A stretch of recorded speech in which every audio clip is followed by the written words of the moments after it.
Painted application ધોરણ 6 થી 12ના વિદ્યાર્થીઓ માટે અપડેટ થઈ ચૂકી છે. આ એપ્લિકેશનમાં શું છે? બધા જ વિષયના વિડીયોઝ છે. ગુજરાતની બેસ્ટ ફેકલ્ટી દ્વારા લાઈવ લેક્ચર્સ છે. આઈએમપી પ્રશ્ન છે, ટેસ્ટ સિરીઝ છે અને ગુજરાતના તમામ વિદ્યાર્થીઓ સાથે તમે તમારી કમ્પેરિઝન કરી શકો છો. ગેમિફિકેશન છે અને બીજું ઘણું બધું. તો તમે એપ્લિકેશન ડાઉનલોડ ન કરી હોય તો ડિસ્ક્રિપ્શનમાં લિંક આપી છે. હમણાં જ પ્લે સ્ટોર ઉપર જાઓ અને એપ્લિકેશન ડાઉનલોડ કરો. ઘરે બેઠીને સરસ મજાનું ગુજરાતની જોરદાર ફેકલ્ટી સાથે ભણો, સારા માર્ક્સે પાસ થાઓ. ચાલો અહીંયા ધ્યાન આપો.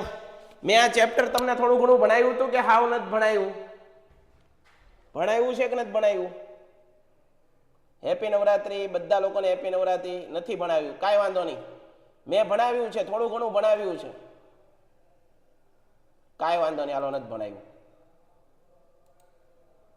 અહીંયા ધ્યાન આપો, અહીંયા ધ્યાન આપો. હાલો નથી ભણાવ્યું ફરી વાર. 11મું ચેપ્ટર છે, જળ સંસાધન વિશે વાત કરવાની છે. જળ સંસાધન. સાહેબ અમને જળ સંસાધન વિશે માહિતી આપો. આ જળ સંસાધન વિશે ચાલો આપી દઉં. બધા લોકો અહીંયા ધ્યાન આપજો, આગળ વધીએ. પહેલો પ્રશ્ન, ભારતના જળ સ્ત્રોત વિશે માહિતી આપો. જળ સ્ત્રોત વિશે માહિતી. જળ સ્ત્રોત પાણી જે જગ્યાએ સ્ટોર થયેલું હોય, પાણીનો જે જગ્યાએ સંગ્રહ થયેલો હોય એને કહેવાય જળ સ્ત્રોત. સમજો, પાણીનો જે જગ્યાએ સંગ્રહ થયેલો હોય એને શું કહેવાય? જળ સ્ત્રોત. પાણીનો સંગ્રહ ક્યાં થાય? તો કે ભાઈ નદી, તળાવ, સરોવર, કુવા, વાવ, ડેમ, આ બધામાં પાણી સાહેબ હોય તો એ બધા એને શું કહેવાય? એના જળ સ્ત્રોત કહેવાય. સાહેબ સમજાય? હાલો આગળ. શું કીધું? જે જગ્યાએ પાણીનો સંગ્રહ થયેલો હોય તેને જળ સ્ત્રોત કહેવામાં આવે છે. જે જગ્યાએ પાણીનો સંગ્રહ થયેલો હોય તેને જળ સ્ત્રોત કહેવામાં આવે છે. એમાં કોણ કોણ છે? નદી, તળાવ, સરોવર, ચેક ડેમ, આ બધું. ડન. આગળ. પહેલો પોઈન્ટ છે વૃષ્ટિય જળ. સાહેબ વૃષ્ટિય જળ એટલે શું? તો કે ભાઈ વરસાદ આવે, વરસાદનું પાણી. પૃથ્વી ઉપર પાણીનો મુખ્ય સ્ત્રોત કયો? પૃથ્વી ઉપર પાણીનો મુખ્ય સ્ત્રોત કયો? વરસાદ. તો વૃષ્ટિય જળનો મુખ્ય સ્ત્રોત કયો? 1 માર્કનો પ્રશ્ન, 1 માર્ક અહીંથી મળે. વૃષ્ટિય જળનો મુખ્ય સ્ત્રોત કયો? તો કે ભાઈ વરસાદ. જો અહીંયા લખી દીધું છે.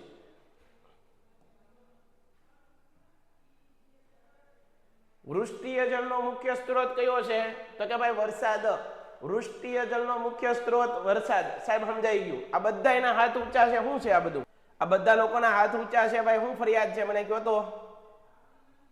તો મેં એમ તો કીધું તું બટા, મેં એમ તો કીધું તું આ ચેપ્ટર મેં સ્ટાર્ટ કરી દીધેલું છે. તો તમે બેટા આ રીતના તમે એમ કહો છો કોક કે સ્ટાર્ટ કર્યું છે, કોઈક કે નથી કર્યું.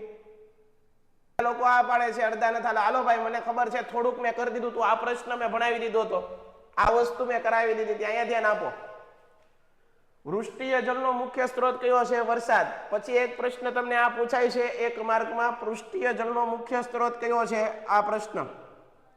નદી. પૃષ્ઠીય જળનો મુખ્ય સ્ત્રોત નદી. પછી આગળ, ભૂગર્ભીય જળ. નીચેનામાંથી કયા જળનો ઉપયોગ સિંચાઈ માટે સૌથી વધારે થાય છે? તો ભૂગર્ભીય જળ અથવા ભૂમિગત જળ. ભારતમાં જળ સંસાધન. અહીંથી પ્રશ્ન પૂછાય છે. મેં તમને એ પણ કીધું હતું 1 માર્કનો પ્રશ્ન. અહીંયા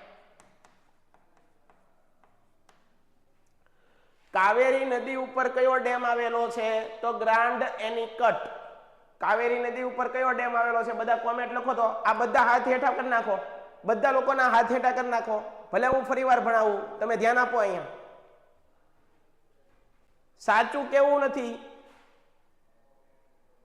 જેટલા પ્રશ્ન કહું એટલા યાદ રાખો તમે. અહીંયા ધ્યાન આપો. તો કેટલા પ્રશ્ન કીધા? પહેલો પ્રશ્ન આ છે, જુઓ.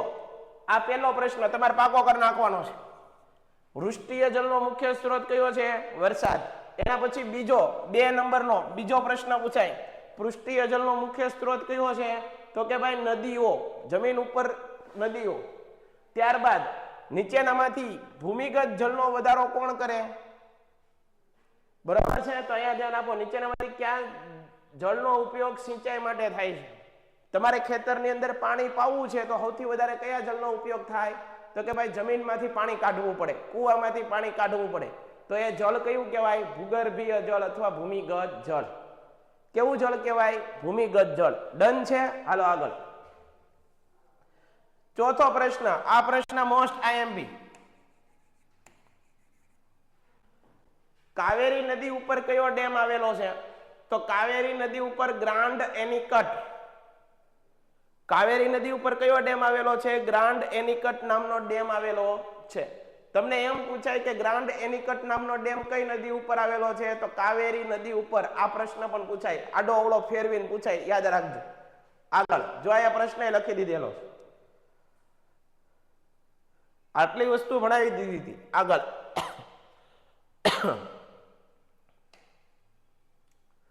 ભારતમાં સૌથી વધુ સિંચાઈ કયા માધ્યમ દ્વારા થાય છે? ભારતમાં સૌથી વધારે સિંચાઈ અથવા તો ભારતમાં સૌથી વધારે સિંચાઈ કયા માધ્યમ દ્વારા થાય છે? તો તમારે જવાબ લખવાનો. આ પ્રશ્ન ઓલા બોર્ડની પરીક્ષામાં પૂછાણો હતો, વારે વારે પૂછાય છે. ભારતમાં સૌથી વધુ સિંચાઈ કયા માધ્યમ દ્વારા થાય છે? તો ભારતમાં સૌથી વધારે સિંચાઈ કુવા અને ટ્યુબવેલ દ્વારા. કોના દ્વારા થાય છે? કુવા અને ટ્યુબવેલ દ્વારા ભારતમાં સૌથી વધારે શું થાય છે? સિંચાઈ થાય. કુવા અને ટ્યુબવેલ. પાકું છે? આટલી વસ્તુ યાદ રાખજો. ત્યારબાદ જુઓ બહુહેતુક યોજના. બહુહેતુક યોજના એટલે શું ભાઈ? તો અહીંયા જુઓ, આ પ્રશ્ન પૂછાય છે. નદીઓ પર બાંધી અને મોટા જળાશયો બનાવવા, તેના પાણીનો ઉપયોગ સિંચાઈ માટે કરવો, પછી એના પાણીનો ઉપયોગ જળ વિદ્યુત ઉત્પન્ન કરવા માટે કરવો, પૂરનું નિયંત્રણ કરવા. જો તમે બંધ ન બાંધ્યા હોય તો નદીમાંથી સારો વરસાદ પડ્યો હોય તો નદીનું પાણી જાય અને એના કારણે પૂર પણ આવી શકે. પણ એની જગ્યાએ મોટા મોટા બંધ બાંધો તો પાણીનો સંગ્રહ પણ થાય, પૂરનું નિયંત્રણ પણ થાય અને આપણે દુષ્કાળ જેવી પરિસ્થિતિમાં એ પાણીનો ઉપયોગ પણ કરી શકાય. એમાંથી જળ વિદ્યુત ઉત્પન્ન પણ કરી શકાય. સમજણ પડે છે ને કે નથી પડતી? તો આવી યોજનાને બહુહેતુક યોજના કહેવાય. ફરવાનું સ્થળ બનાવી શકાય, મત્સ્ય ઉદ્યોગ કરી શકાય, મનોરંજન એટલે કે જો આપણે સ્ટેચ્યુ ઓફ યુનિટી લોકો ફરવા જાય છે, સરદાર સરોવર ડેમ જોવા જાય છે, ફરકે સ્મારક છે એ પણ જોવા જાય છે, તો ફરવાલાયક સ્થળ થયું. એ જળ વિદ્યુત પણ ઉત્પન્ન થાય છે, ત્યાં મત્સ્ય ઉદ્યોગ પણ થાય છે અને ફરવા માટેનું પર્યટક સ્થળ પણ છે. ડન છે? ત્યારબાદ બહુહેતુક યોજનાનો મુખ્ય હેતુ નીચે મુજબ છે. બંધોથી બનેલા જળાશયોમાંથી નહેરો કાઢી, બરોબર, મોટા મોટા બંધ હોય એમાંથી નહેરો કાઢી અને પાણી પહોંચાડવાનું છે. પાણી ક્યાં પહોંચાડવાનું છે? જે જગ્યાએ પાણી નથી એવી જગ્યાએ પાણી પહોંચાડવાનું છે. કોના દ્વારા? પાઇપલાઇનો દ્વારા, બહુહેતુક યોજના દ્વારા. ડન છે? આગળ. બંધોના પાણી દ્વારા જળ વિદ્યુત ઉત્પન્ન કરવા, ખેતીનો ઉપયોગ વિકાસ કરવો, ઉદ્યોગ અને મોટી વસાહતોનું પાણી પૂરું પાડવું, નદીઓમાં આવતા વિનાશક પૂરને અંકુશમાં લઈ અને નદી કાંઠાની જમીનમાં ધોવાણને અટકાવવું. શું કરવું? નદીના કાંઠે છે, નદી કાંઠે જુઓ તમે પંજાબ ને એ બધા નદીની અંદર પાણી આવ્યું તો આજુબાજુના ગામડાઓ આખા તણાઈ ગયા. બરોબર, આજે માણસની વસ્તી વધ્યું છે, આના કારણે નદીઓનો જે પટ છે ત્યાં પણ લોકો ઘર બનાવવા માંડ્યા છે. પણ જ્યારે વરસાદનું પાણી વધારે આવે ત્યારે આ બધા જે નીચાણવાળા વિસ્તારો છે બધા ડૂબી જાય, પૂરનો શિકાર બની જાય. બરાબર, તો આઘું રહેવાનું. જળાશયોમાંથી મોટી નહેરો કાઢી અને જળમાર્ગો વિકસાવવા. એનો મતલબ શું? મોટા ડેમમાંથી પાણી લઈ અને નાના નાના ગામડાઓ સુધી એ પાઇપલાઇન દ્વારા પહોંચાડવાનું છે, નહેર દ્વારા પહોંચાડવાનું. બંધોથી રચાયેલા જળાશયોમાં મત્સ્ય કેન્દ્ર ઊભા કરવા અને મત્સ્ય ઉદ્યોગ વિકસાવવો. નદી કાંઠાના વિસ્તારોમાં જંગલોનો વિકાસ કરી વન્યજીવ સંરક્ષણ કરવું. જળાશયોમાંથી આજુબાજુના શહેર અને ગામડાને પીવાનું પાણી પૂરું પાડવું. શું કીધું? આજુબાજુના ગામડાને પાણીનું પીવાલાયક પાણી પૂરું પાડવાનું છે. ડન છે? તો આ યાદ રાખજો. તો આ વાત કરી બહુહેતુક યોજના. કેટલા પ્રશ્ન? 10 પ્રશ્ન મેં કરાવ્યા. 10 પ્રશ્ન. પૃષ્ઠીય જળ, વૃષ્ટીય જળ, ભૂમિગત સિંચાઈ માટે મુખ્ય કયા જળનો ઉપયોગ થાય, સૌથી વધારે સિંચાઈ કોના દ્વારા થાય, ગ્રાન્ડ એનિકટ ડેમ કઈ નદી ઉપર આવેલો છે, અથવા કઈ નદી, કાવેરી નદી ઉપર કયો ડેમ આવેલો છે, આવો પ્રશ્ન પણ પૂછાઈ જાય. આમાંથી આની સિવાય બીજા કોઈ પ્રશ્ન પૂછાતા નથી. જે છે એ હું કહું છું. આગળ વધીએ. એના પછીનો પ્રશ્ન, આ તમારે આખું કોષ્ટક મોસ્ટ આઈએમપી છે. આ તમારે બધાએ પાકું કરી નાખવું હોય તો પાકું કરી જ નાખવાનું છે. એમાં પણ ખાસ કરીને કઈ કઈ, તો પહેલી છે આ ભાખડા નાગર, બીજી છે હીરાકુંડ. એના પછી આ બે સાગર યાદ રાખવાના, ભૂલ પડે છે વિદ્યાર્થીને. અને આ તો ગુજરાતની છે એટલે બધી યાદ રાખવાની છે. ફરીવાર જુઓ, સતલજ નદી છે એ પંજાબ, હરિયાણા અને રાજસ્થાન છે.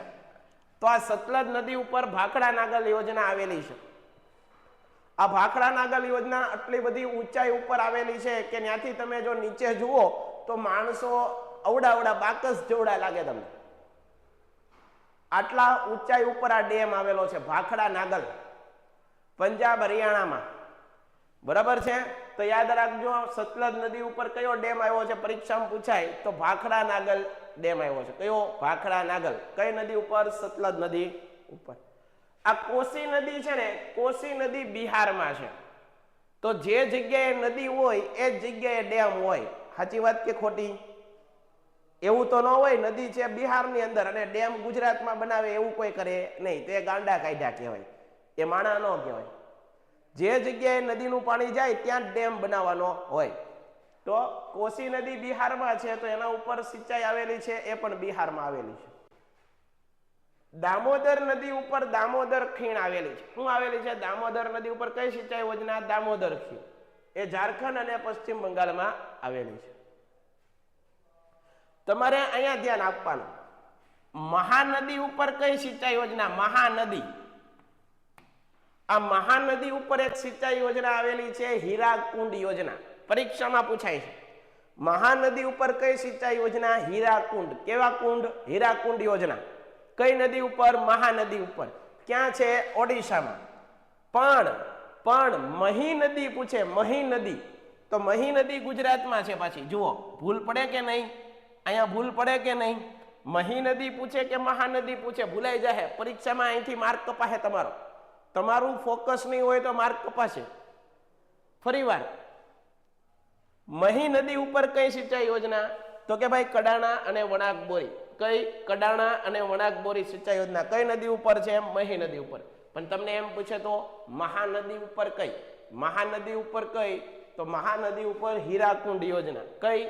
હીરાકુંડ યોજના. યાદ રાખજો, આ બેમાં ભૂલ કરતા નહીં. એક ગુજરાતમાં છે ને એક ઓડિશામાં છે. પ્રશ્નનો જવાબ વિચારીને ટીક કરવાનો. મહાનદી પૂછી છે, હીરાકુંડ પૂછવું હોય તો ઓડિશામાં છે, પણ કડાણા અને વણાક બોરી પૂછવું હોય તો એ કઈ નદી ઉપર છે? મહી નદી ઉપર. બરાબર? ત્યારબાદ આ વસ્તુમાં ધ્યાન આપજો તમે ખાસ. કૃષ્ણા નદી ઉપર નાગાર્જુન સાગર અને કાવેરી નદી ઉપર કૃષ્ણરાજ સાગર. ફરીવાર, કૃષ્ણા નદી ઉપર નાગાર્જુન સાગર, કાવેરી નદી ઉપર કૃષ્ણરાજ સાગર. બરાબર? આંધ્રપ્રદેશ, તેલંગાણા અને આ કર્ણાટક, તમિલનાડુ. પાકું કરી નાખજો. ઉકાઈ અને કાકરાપાર.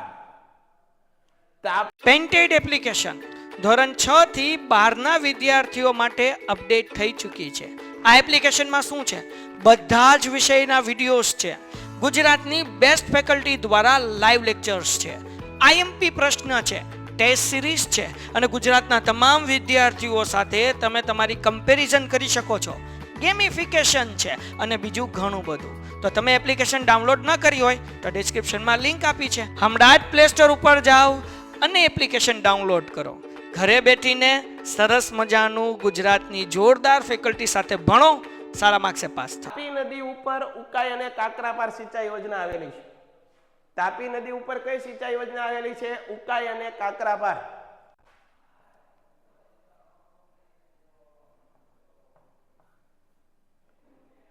ક્યાં આવેલું છે? ગુજરાતમાં. મહી નદી ઉપર કડાણા વણાક બોરી, તાપી નદી ઉપર ઉકાઈ અને કાકરાપાર. ત્યારબાદ સાબરમતી નદી ઉપર ધરોઈ સિંચાઈ યોજના. સાબરમતી નદી ઉપર કઈ સિંચાઈ યોજના આવેલી છે? ધરોઈ. ધરોઈ સિંચાઈ યોજના કઈ નદી ઉપર? સાબરમતી નદી ઉપર. ફરીવાર ઝડપથી રિવિઝન કરાવું છું કારણ કે વિદ્યાર્થીઓને અત્યારે સહેલું લાગે છે. અત્યારે ભણો છો ત્યારે સહેલું લાગે છે, પણ જ્યારે લખવા બેઠશો ત્યારે ભૂલ પડશે. મહાનદી કીધી છે કે મહી નદી કીધી છે? ગુજરાત લખવું કે ઓડિશા લખવું કે આંધ્રપ્રદેશ લખવું? તો આને વ્યવસ્થિત ટીક કરજો. અહીંયા ધ્યાન. ભાખડા નાગર કઈ નદી ઉપર? સતલજ નદી ઉપર. બરોબર છે? પંજાબ, હરિયાણા અને રાજસ્થાન.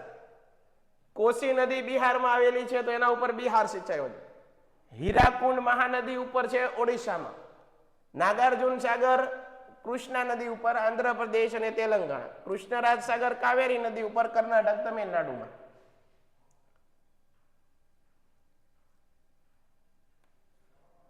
તુંગભદ્રા નદી ઉપર તુંગભદ્રા સિંચાઈ યોજના, નર્મદા નદી ઉપર સરદાર સરોવર સિંચાઈ યોજના, તમને બધાને ખબર છે, statue of unity, Kadana, Wanakbori, Mahisagar, Ukai, કાકરાબાર, Tapi નદી, ધરોઈ છે સાબરમતી ગુજરાતમાં. કેટલા લોકોને ક્લિયર છે? ચાલો એકવાર હું કોમેન્ટમાં ધ્યાન આપી દઉં. આખા લેક્ચર આપણે ફરીવાર ભણાવવા પડે છે તમને. આને કહેવાય ને કે આ તમારી સારી ટેવ ન કહેવાય ભાઈ. તમને ન ખબર હોય તો નહીં બોલવાનું. આખા ચેપ્ટર ફરીવાર આપણે આખો લેક્ચર બગાડીએ. તમારી એક્ઝામ નજીક આવે છે. જો આપણે અત્યારે તમને બીજું કરાવીએ તો કેટલો ફાયદો થાય. બધા લોકો એમ કહે છે કે અડધા લોકો કે છે નથી ભણાવી, અડધા લોકો કે છે ભણાવી દીધું છે. જો આ બધી વસ્તુ ભણાવી દીધેલી છે. એમ કે જળ સંકટ પોગ્યા હતા, કાંઈ ગયું જળ સંકટ, અહીંયા બધી પોગ્યા હતા. અહીંયા ધ્યાન આપો. ચાલો, ભારતમાં કેટલાક ભૌગોલિક માનવ સર્જિત કારણો જળ સંકટ સર્જ્યું છે. જળ સંકટ યાદ રાખો, જો આપણે પાણી સાથે રમત કરશું, પાણીને બગાડ કરશું, તો આવનારા સમયમાં આપણે એક બૂંદ જિંદગી માટે, એક પાણીની માટે આપણે તડપવું પડશે. આ વાત સચ્ચાઈ છે. કારણ કે આજે પીવાલાયક પાણી છે દિન પ્રતિદિન ઘટતું જાય ને માણસની વસ્તી વધતી જાય છે. ભારતમાં પાણી પુરવઠાનો મુખ્ય આધાર કયો છે? વરસાદ. એટલે કે પાણીનો મુખ્ય સ્ત્રોત કયો છે? વરસાદ. અને જંગલો કાપશું તો વરસાદ પણ આવતો બંધ થઈ જાય. કારણ કે વરસાદ લાવવા માટે જંગલો જરૂરી છે, અને જંગલો તો આપણે કાપવા માંડ્યા છીએ. બરાબર. ઘણા વિસ્તારોમાં અનિયમિત, અનિશ્ચિત છે. તેના કારણે ખાસ કરીને ઓછા વરસાદવાળા વિસ્તારોમાં વારંવાર પાણીની તંગી સર્જાય. રાજસ્થાન જેવા વિસ્તારોની અંદર મિત્રો તમે 4-4, 5-5 કિલોમીટર આગું હાલીને જવું પડે છે પાણી લેવા માટે. તમે ઘણીવાર ઉનાળાની અંદર ટીવીની અંદર, ન્યૂઝની અંદર ચિત્રો પણ જોયા હશે. ઓલી બહેનો છે એ હાંડા ભરીને કૂવામાંથી પાણી કાઢે છે, કેટલા બાધે લડાઈ કરતા હોય છે. એક કૂવામાંથી આખું ગામ પાણી પીતું હોય છે. આપણે તો ભાગ્યશાળી છીએ કે નળ ખોલીએ અને ઘરે પાણી આવે છે, તોય આપણે બગાડ કરીએ છીએ. ન કરવું જોઈએ. પશ્ચિમ રાજસ્થાન, વાયવ્ય ગુજરાતના શુષ્ક ક્ષેત્રો તેમજ દ્વીપકલ્પીય ઉચ્ચ પ્રદેશના પશ્ચિમ ઘાટના આંતરિક ભાગોમાં જળ સંકટ છે. ભારતના છેલ્લા 4 દાયકામાં વસ્તી વધારો વધતો ગયો છે. વસ્તી વધે તો પાણીની જરૂરિયાત વધે, પાણીની જરૂરિયાત વધે તો વરસાદની જરૂરિયાત વધે, તો વરસાદ તો ઓછો થાય છે. કેમ? કારણ કે જંગલો કાપીએ છીએ. જંગલો આપણે ઉગાડશું તો વરસાદ આવશે, એની બદલે કાપીએ છીએ. નિરંતર વધતી જતી વસ્તી માટે અનાજ, રોકડિયા પાકોની વધતી માંગ, વધતું શહેરીકરણ અને લોકોની ઊંચે જઈ રહેલા જીવન ધોરણના કારણે પાણીની ઝડપમાં વધારો થઈ રહ્યો છે. પરિણામે પાણીની અછત નિરંતર વધતી જાય છે. આજે પણ ભારતના 8% શહેરોમાં લગભગ 50% ગામડામાં પીવાલાયક પાણીની અછત છે. પાણીની સિંચાઈની અને ઉદ્યોગની જરૂરિયાતો પૂરી કરવા વર્તમાન સમયમાં કુવાઓ, ટ્યુબવેલ દ્વારા જમીનમાંથી ભૂમિગત જળ છે એ વધુ પડતું ખેંચાણ. તમને ખબર છે કે એક સમય એવો હતો કે આપણે જમીનની અંદર ખાડા ખોદીએ ને તો પાણી નીકળતું. એક સમય એવો હતો કે તમે કૂવો ખોદો તો થોડુંક ખોદાણ કરો ને જમીનમાં તો પાણી આવતું. આજે તો કેટલા ફૂટ અંદર વયા જઈએ છીએ તો પણ કૂવામાંથી પાણી નીકળતું નથી, તો પણ બોરિંગમાંથી પાણી નીકળતું નથી. એનું કારણ શું છે? ભૂમિગત જળ છે, ભૂગર્ભીય જળ છે, એ બધું આપણે મેળવી લીધું છે, શોષી લીધું છે. બીજી વસ્તુ એ કે આપણે રસ્તાઓ બનાવી નાખ્યા, બ્લોક વાળી સોસાયટી બનાવી, સિમેન્ટ કોન્ક્રીટના રસ્તા બનાવી દીધા. આના કારણે વરસાદનું પાણી જમીનમાં ઉતરતું નથી, વરસાદનું પાણી ભૂગર્ભમાં નથી ઉતરતું. આના કારણે જમીનની અંદર પાણીનું ઘટ પડવા મળી. જમીનની અંદર ભૂમિગત જળની સંખ્યા દિન પ્રતિદિન ઘટતી જાય છે. ડન છે. આગળ જુઓ, જળ સંસાધનની જાળવણી માટેના ઉપાયો આપણે શું કરી શકીએ? તો કે ભાઈ જળ સંસાધનની જાળવણી માટે તેનો વિવેકપૂર્ણ ઉપયોગ કરવાનો છે. જરૂર હોય એટલો ઉપયોગ કરશું, બાકી નહીં કરીએ. બીજી જરૂર જળ સંચયનની છે, પાણીનો સંગ્રહ કરવાનો. પહેલાના સમયની અંદર લોકો મકાન બનાવતા તો મકાનની અંદર સેફ્ટી ટેન્ક બનાવતા, પાણીનો સંગ્રહ કરવા માટેના મોટા મોટા ટાંકા બનાવતા. આજનો માણસ ભણેલો ગણેલો થયો પણ એ પાણીનો બચાવ માટેની કઈ વિચારતો નથી. એન્જિનિયરો સારા બને છે પણ આવું વિચારતા નથી.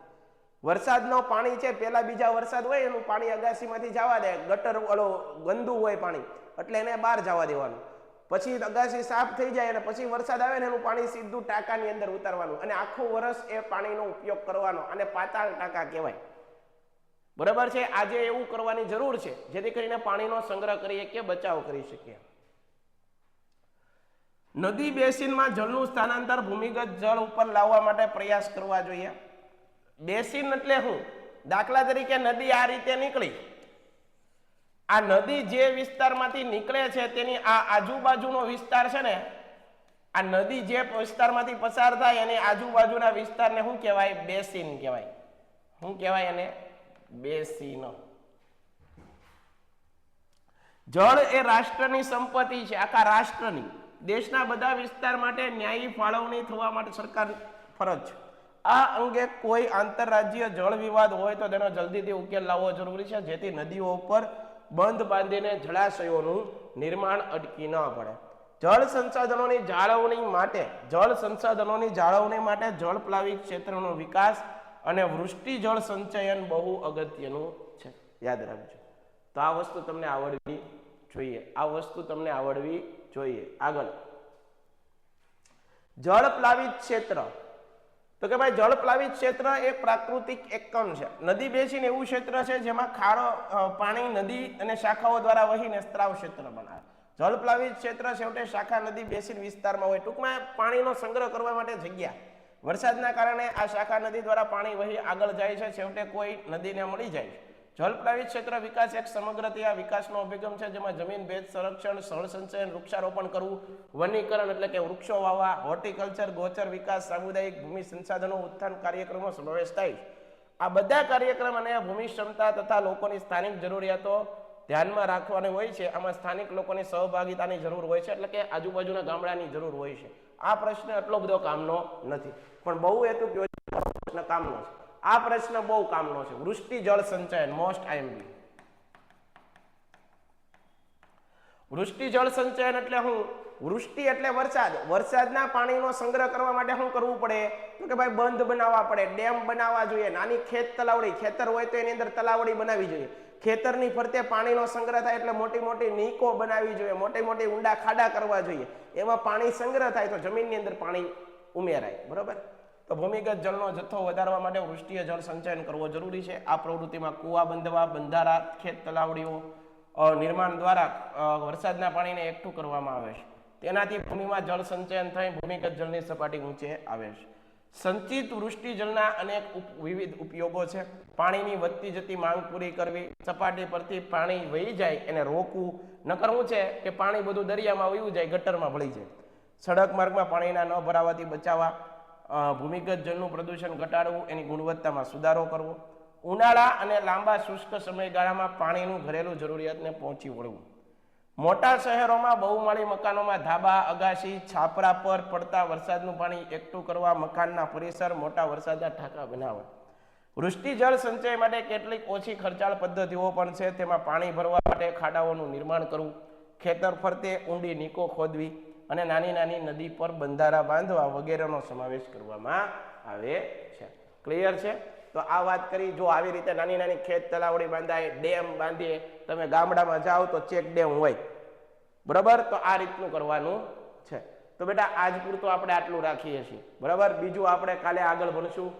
બરાબર? આ વસ્તુ આગળ ભણશું. જો આવી રીતે તલાવડી, આને ખેત તલાવડી કહેવાય. ખેતરની અંદર આવી તલાવડી બનાવે અને એમાં પાણી છે એનો સંગ્રહ કરવામાં આવે.